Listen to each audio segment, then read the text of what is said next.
Hello अस्सलाम वालेकुम। Double R जिंदाबाद, जयसवाल जिंदाबाद, संजू सैमसंग जिंदाबाद, संदीप शर्मा जिंदाबाद। Double R what a win এই টুর্নামেন্টে top of the table double R Rajasthan Royals.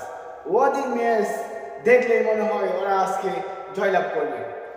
দেখেন দুর্ভাগ্য, জয়সওয়ালের 104 রান করেও সে ম্যান অফ দ্য ম্যাচ হতে পারেনি। ম্যান অফ দ্য ম্যাচ হয়েছে সন্দীপ শর্মা।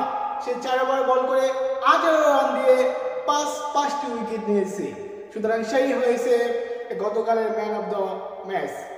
আর দুর্ভাগ্য কপালপুরা, জয়সওয়াল 60 বলে 104 রান করেছে, 9টি চার মেরেছে এবং ছক্কা মেরেছে 60টি।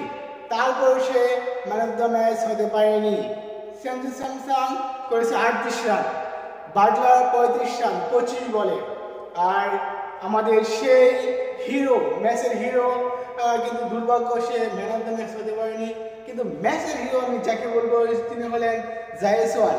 তিনি 60 বলে 9টি চার, 60টি ছক্কার বিনিময়ে 173.33 গড়ে 104 রান করেছে। তার স্ট্রাইক রেটটা ছিল অ্যাবাউট 173.33, অর্থাৎ 173.33।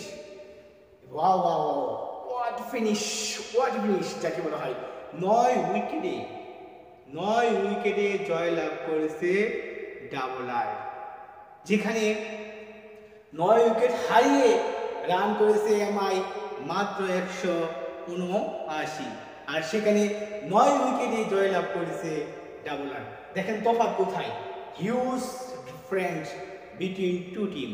দুই দলের মধ্যে আকাশ পাতাল পার্থক্য। যেখানে 9 উইকেট হারিয়ে এমআই করেছে 179 রান, সেখানে 9 উইকেট হাতে রেখে অনায়াসেই সহজেই ভঙ্গিময়ে জয়লাভ করলো। সে তাদের চিরচেনা রূপে জয়লাভ করলো ডাবল আর কিন্তু এবারে প্লে অফে অলরেডি কোয়ালিফাই করে ফেলেছে। তাদের এত ম্যাচ বাকি রেখে তারা অলরেডি প্লে অফ কোয়ালিফায়ার, আমার মনে হয়, আমি ধারণা করি তারা প্লে অফ করে ফেলেছে। ব্রো ডাবল আর প্লেয়ারদের তুলনা হয় না দিস সিজন।